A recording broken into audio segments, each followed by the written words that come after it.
Hello and welcome to Automation and Testing Daily Lockdown Questions. Before I get to today's question, I have to apologise because I didn't do one of these videos for the last few days.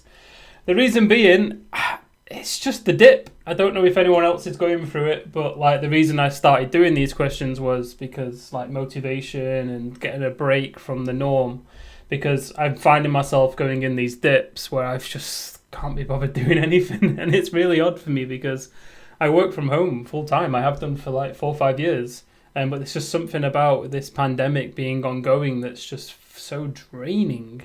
Even though it isn't necessarily directly impacting me as much as it obviously is impacting other people. But yeah, that's the reason why I've not done any questions. But anyway, let's crack on with today's question. So today's question comes from Megha. And they're asking what type of tests should be covered in the blah, blah, blah, blah, blah, blah. Let's try that again. What type of tests should be covered in the automation suite? Simple answer for this, Megha. The right tests. That's what should be covered in your automation suite, the right tests. Now, obviously, I know that doesn't help, but it's the answer I tend to use most of the time, because usually if you're in a room, that's followed up by, but what tests are the right tests?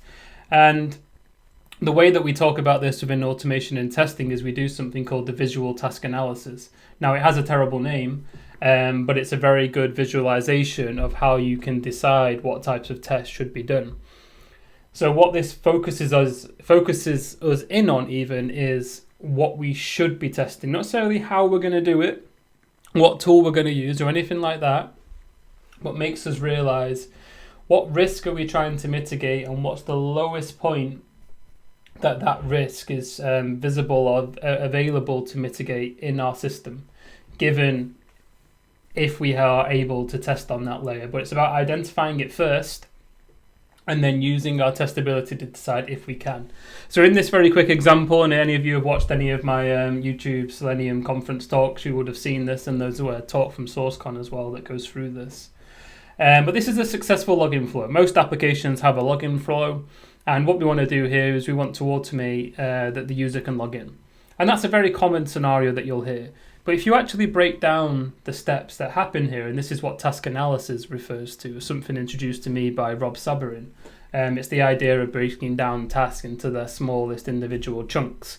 And obviously within an application, various layers of our system do various things. So if we can identify those chunks, we could maybe potentially test them individually. But if we take a login flow, let's have a look at what usually happens.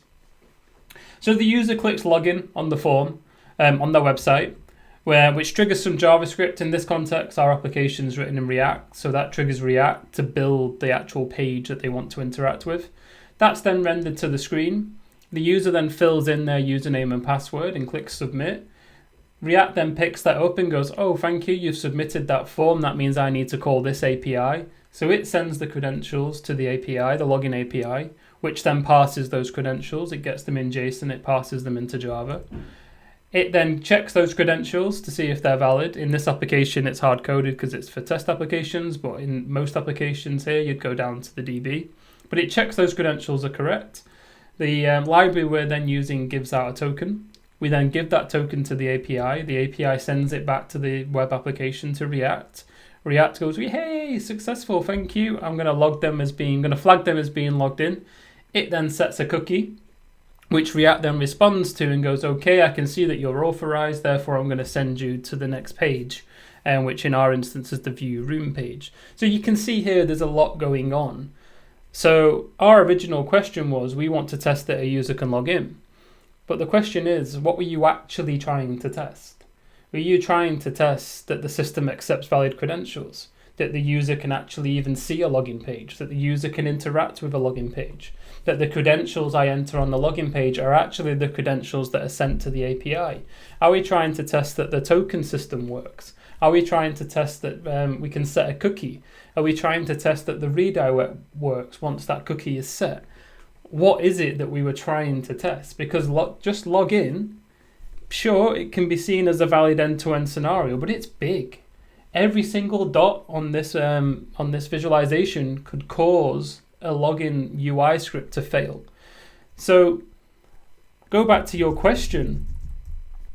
what types of tests, it really depends what it is you're after. So here we could argue that you're going to use types as in terms of things like API, unit, etc. It might not be what you intended, but it's what I'm going to take it as here. So we might do some UI scripts. We might do individual tiny UI scripts with the JavaScript mocked out. We might do some React. Checks to be able to see there and like mock out the APIs as well. We might do some API tests. We might do some unit tests. We might even have some database tests. We might have some integration tests. We might have some end-to-end tests.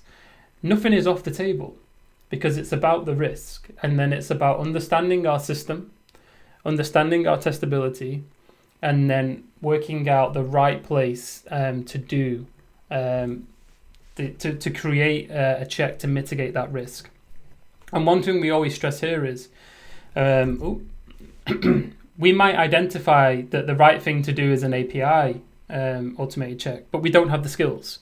Therefore, we go up to the next layer and we automate it there, and we accept that risk.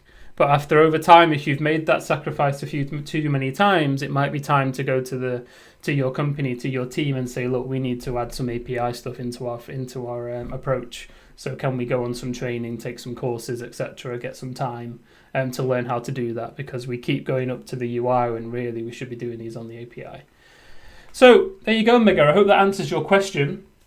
The right types of tests, but based on smart investigative skills. Understand your system, understand your team, understand your testability, understand the risk that you're trying to mitigate, and then dive into that massive tool belt of tools that every tester, every skilled exploratory tester, automated tester should have, and pick out the right approach, pick out the right tool, implement that check, see if it gives you any value, rinse and repeat.